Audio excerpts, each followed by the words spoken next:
नमस्कार। ब्रेक के बाद खबरों में एक बार फिर से आपका स्वागत है। मैं हूं हिमलत और खबरों की शुरुआत करते हैं राजधानी रांची से। राजधानी के नामकुम थाना क्षेत्र के गड़बड़ हो गया। नमस्कार। ब्रेक के बाद खबरों में एक बार फिर से आपका स्वागत है। मैं हूं हिमलत और खबरों की शुरुआत करते हैं राजधानी रांची से। राजधानी रांची के नामकुम थाना क्षेत्र के रामपुर के पास जमीन कारोबारी मधु राय की गोली मारकर हत्या कर दी गई। मामले की जानकारी मिलने के बाद नामकुम पुलिस ने इलाके की घेराबंदी कर दी है और गोली मारने वाले अपराधियों की तलाश कर रही है। घटना के संबंध में बताया जा रहा है कि मधु राय अपने स्कूटी से जा रहे थे, तभी पीछे से आए अपराधियों ने उन पर ताबड़तोड़ फायरिंग की। इस दौरान अपराधियों ने मधु राय पर करीब 12 राउंड फायरिंग की, जिससे घटनास्थल पर ही उनकी मौत हो गई। बता दें कि दिन दहाड़े वारदात को अंजाम देने के बाद अपराधी फरार हो गए।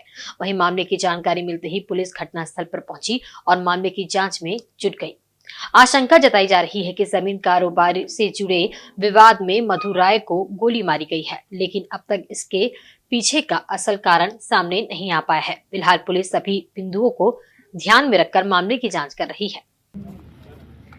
पहले सूचना मिली थी कि टाटी सिलवे से रामपुर जाने के रास्ते में हाईवे में कवाली के पास में किसी एक व्यक्ति को गोली लगा है और रोड पे गिरा हुआ है। ऐसी सूचना प्राप्त होने से थाना की टीम यहाँ आई तो जानकारी प्राप्त हुई कि एक मधु राय नाम के व्यक्ति है जिनको गोली लगी है और उनकी घटनास्थल पर ही मौत हो गई है।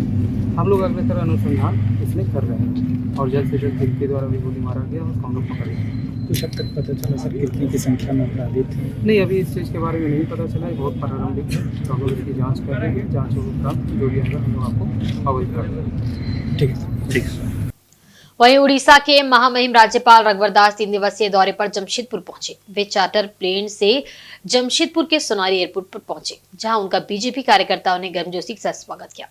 मौके पर जिला प्रशासन की ओर से उन्हें गार्ड ऑफ ऑनर दिया गया, जिसके बाद सोनारी एयरपोर्ट पर बीजेपी कार्यकर्ताओं ने उनके साथ फोटो भी खिंचवाई। उसके बाद राज्यपाल अपने एग्रीको स्थित आवास के लिए रवाना हो गए।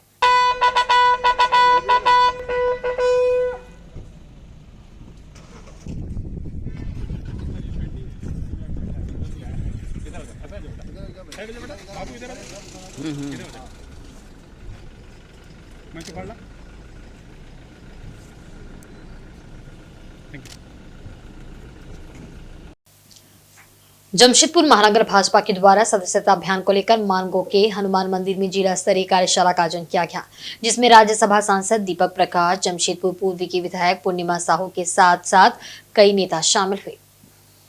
कार्यशाला में सदस्यता अभियान को पूरे जिले में किस प्रकार चलाया जाए ताकि अधिक से अधिक संख्या में पार्टी से लोगों को जोड़ा जा सके, इस पर बातचीत हुई। 22 दिसंबर से सदस्यता अभियान की शुरुआत युद्ध स्तर पर की जाएगी, जिसके बाद 23 को पूरा जिला में बूथ स्तरीय सदस्यता अभियान चलाया जाएगा। उसके बाद 25 दिसंबर को अटल बिहारी वाजपेयी की जयंती मनाई जाएगी। इस मौके पर कई कार्यक्रम भी आयोजित किए जाएंगे। इस अवसर पर राज्यसभा सांसद दीपक प्रकाश ने कहा कि पार्टी की मजबूती को लेकर ये कदम उठाया गया है। उन्होंने राज्य सरकार को आड़े हाथों लेते हुए कहा कि हेमंत सोरेन ने मैया योजना के बदौलत राज्य में सरकार बनाई है और अब जनता को ठगने का काम कर रहे हैं। वहीं जमशेदपुर पूर्वी की विधायक पूर्णिमा साहू ने कहा कि इस बार 12 महिला विधायक अपने अपने क्षेत्र की समस्याओं की आवाज बनकर सदन में गूंजेंगी। आने वाले समय में महिलाओं का जितना विकास हो उस दिशा में काम किया जाएगा। Bharatiya Janata party with difference, यहाँ हम सदस्यता चलाते समाज के सभी वर्गों में पार्टी का सैद्धांतिक अधिष्ठान और पार्टी के जनाधार को बढ़ाते साथ साथ लोकतांत्रिक प्रक्रिया का एकमात्र राजनीतिक दल का नाम भारतीय जनता पार्टी, उसको हम लगातार संगठन पर्व के रूप में मनाते हैं। उसी सिलसिले में जमशेदपुर में आज का ये कार्यशाला ना कभी भाजपा ना कभी कमजोर थी, ना भाजपा कमजोर है, ना भाजपा कभी कमजोर रहेगी। चुनाव में हारना और जीतना लगा रहता है। हम चुनाव हारे हैं, मैदान नहीं हारे। रांची स्थित आईआईएम आज अपना 16वां स्थापना दिवस समारोह मना रहा है। इस मौके पर संस्थान के स्वामी विवेकानंद प्रेक्षागृह में समारोह का आयोजन किया गया। इस अवसर पर झारखंड उच्च न्यायालय के न्यायमूर्ति दीपक रोशन और राष्ट्रीय डेयरी विकास बोर्ड आनंद के अध्यक्ष डॉक्टर मिनेश सिंह शाह और संस्थान के निदेशक प्रोफेसर दीपक कुमार श्रीवास्तव समेत कई गणमान्य लोग और छात्र मौजूद थे। स्थापना दिवस समारोह में एमबीए के छात्रों के बीच मेरिट सर्टिफिकेट का वितरण किया गया। इस मौके पर संस्थान के निदेशक प्रोफेसर दीपक कुमार श्रीवास्तव ने आईआईएम रांची के अब तक के विकास यात्रा और उपलब्धियों का जिक्र किया। Certificate of Merit for standing second in the first year of MBA 2025 batch goes to Saurav Kumar Singh.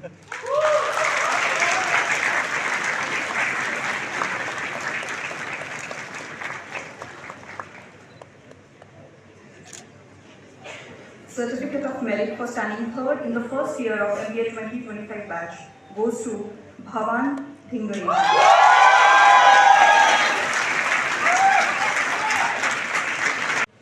मैं हम लोग अपनी जो महत्वपूर्ण भूमिका देश में और प्रदेश में निभा सकें इसको लेके कार्य योजना बनाई है और उसमें एक हम लोगों ने प्राथमिकता तय की है सोशल इम्पैक्ट और सोशल इम्पैक्ट के अंतर्गत सीधे जो छोटा सा हम लोग विचार लेके थॉट लेके हम लोग आगे बढ़े और सोशल इम्पैक्ट को हम लोगों ने as a differentiator among IIMs और other B schools we are attempting to establish it.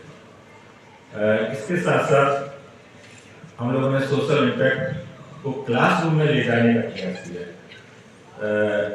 As a matter of fact often there is disconnect between what is being taught in class and what is required, and we tend to be more structured in class, but the world is more unstructured. So considering this, we decided there has to be kind of social intelligence among students and other so many places that we attempt to improve the social initiatives and work on social directions, but we decided to bring this into classroom. Jharkhand बिजली वितरण निगम limited के quality विद्युत आपूर्ति के साथ सभी project को समय पर पूरा करने को लेकर विद्युत महाप्रबंधक की अध्यक्षता में समीक्षा बैठक आयोजित हुई, जिसमें जमशेदपुर अंचल के विद्युत अधिकारी मुख्य रूप से शामिल हुए। आदित्यपुर स्थित विद्युत अवर प्रमंडल कार्यपालक अभियंता कार्यालय में विद्युत विभाग कार्य प्रगति को लेकर समीक्षा बैठक आयोजित हुई। बैठक की अध्यक्षता विद्युत महाप्रबंधक अजीत कुमार द्वारा की गई। बैठक में जमशेदपुर सर्किल अधीक्षक अभियान अभियंता सुधीर कुमार, जमशेदपुर सर्किल अंतर्गत आदित्यपुर, जमशेदपुर, मानगो एवं घाटशिला के कार्यपालक अभियंता समेत सहायक विद्युत अभियंता भी शामिल हुए। इस समीक्षा बैठक में 10,000 से अधिक बकाया रखने वाले उपभोक्ताओं के लाइन काटने का निर्देश दिया गया। बिजली बिलिंग एजेंसी साइन कंप्यूटर को दिसंबर माह में 100% राजस्व लक्ष्य निर्धारित करने का निर्देश दिया गया। बैठक में RDSS स्कीम के तहत कार्य कर रहे एजेंसी MS यूनिवर्सल को समय से प्रोजेक्ट पूरा करने के निर्देश के साथ संख्या बल बढ़ाने का आदेश दिया गया। वहीं बैठक में स्मार्ट मीटर योजना की एजेंसी बेनटेक को घरों में स्मार्ट मीटर लगाने के सर्वे कार्य पूरा करने का आदेश भी दिया गया। बिजली रखरखाव मेंटेनेंस कार्य ठंड के मौसम में समय से पूरा करने पर फोकस किया गया ताकि गर्मी के मौसम में उपभोक्ताओं को निर्बाध विद्युत आपूर्ति हो सके। बैठक में सभी कार्य एजेंसी के पदाधिकारी भी मौजूद रहे। सर पोल इरेक्शन के लिए सर कंक्रीट चाहिए ना सर, कंक्रीट के लिए सैंड सर मतलब लीगल वे में कोई नहीं दे रहा है सर आज का डेट में। पहला तो जो भी एजेंसी हमारे यहाँ काम कर रहे हैं उनको तेज़ी से काम करने के लिए निर्देश दिया गया है और अभी चूँकि एजेंसी द्वारा बताया गया है कि बालू का प्रॉब्लम है जिसके चलते पोर्ट पिचिंग का काम नहीं हो रहा है, तो उनको संबंधित अधिकारी को बोला गया है कि संबंधित DC महोदय से मिल करके इसका सॉल्यूशन कराने के लिए। उसके बाद हम लोग रेवेन्यू पर फोकस किए हैं कि जो बकायेदारों का बकाया राशि है उनको लाइन डिस्कनेक्शन किया जाए और अधिक से अधिक राजस्व की वृद्धि करने का लक्ष्य दिया गया है। इसके अलावा हम लोग सिस्टम में सुधार करने के लिए बहुत सारा काम करा रहे हैं, जैसे जहाँ जहाँ ट्रांसफार्मर की जरूरत है वहाँ से डिक्रीशन हम लोग मांग रहे हैं। वही मुसाबनी सहायक अध्यापक संघ द्वारा शिक्षा मंत्री रामदास सोरेन को लेकर 1 नंबर स्थित झारखंड मुक्ति मोर्चा कार्यालय में स्वागत समारोह का आयोजन किया गया। मौके पर संघ के पदाधिकारी एवं सदस्यों ने मुख्य अतिथि मंत्री रामदास सोरेन को शॉल उड़ाकर तथा माला पहनाकर सम्मानित किया। इस अवसर पर प्रखंड अध्यक्ष प्रधान सोरेन, केंद्रीय सदस्य कान्हू सामंत, जगदीश भगत, मुखिया रामचंद्र मुर्मू समेत पार्टी के अन्य पदाधिकारी को भी अंग वस्त्र देकर सम्मानित किया गया। कार्यक्रम में संघ के जिला अध्यक्ष हिमांशु महतो ने शिक्षा मंत्री के समक्ष वेतनमान तथा पारा शिक्षक बहाली को लेकर अपनी मांग रखी। वहीं मंत्री रामदास सोरेन ने इन दोनों मुद्दों पर सकारात्मक पहल करने की बात कही।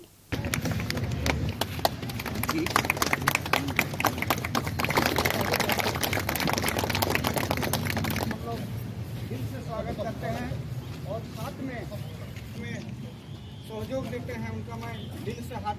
कि हमारे परिवार से हमारे बड़े भाई, हमारे अभिभावक झारखंड के दादा, हम लोग घाटशिला का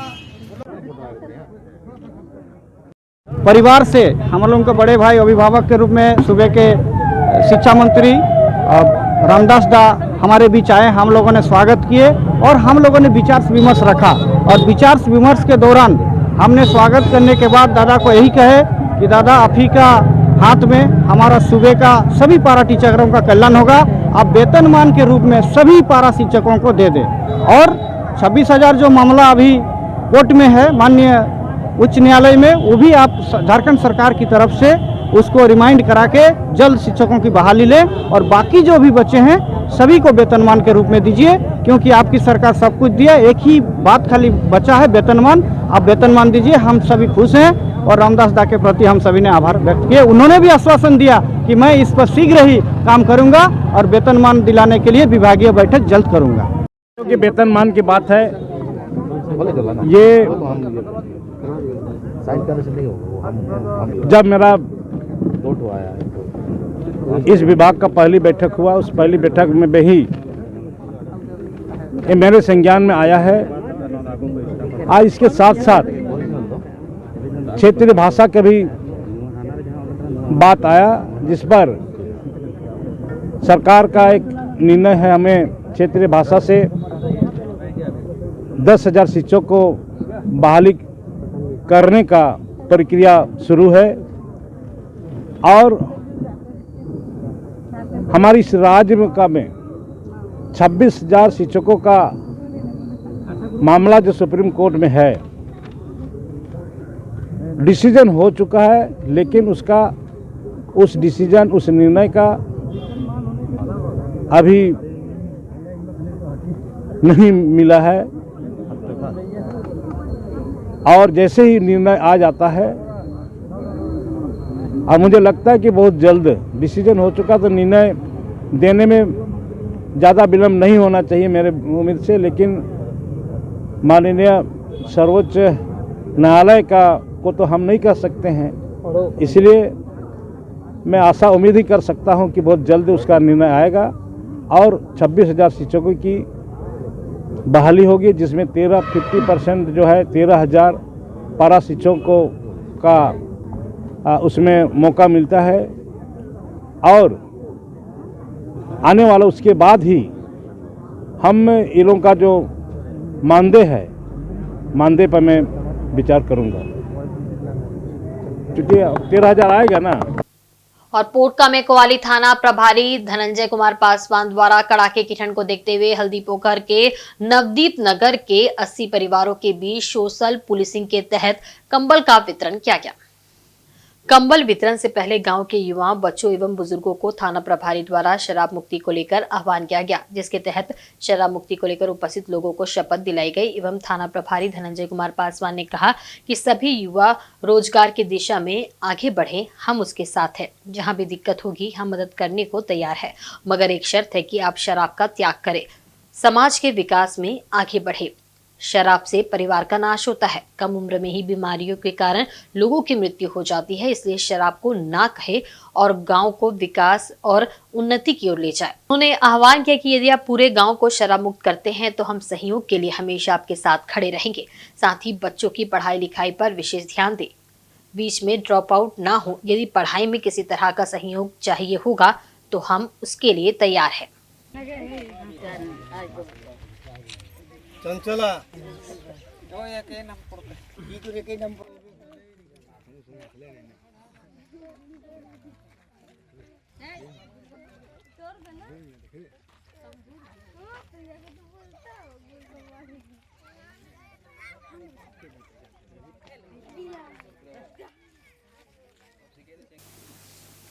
सरायकेला कस्बा जिला के ईचागढ़ प्रखंड क्षेत्र के रुगड़ी लैंपस का उद्घाटन विधायक सविता महतो, बीडीओ एकता वर्मा और सीतू लैंपस में धान अधिप्राप्ति केंद्र का उद्घाटन मुखिया लक्ष्मी देवी ने नारियल फोड़कर व फीता काटकर किया।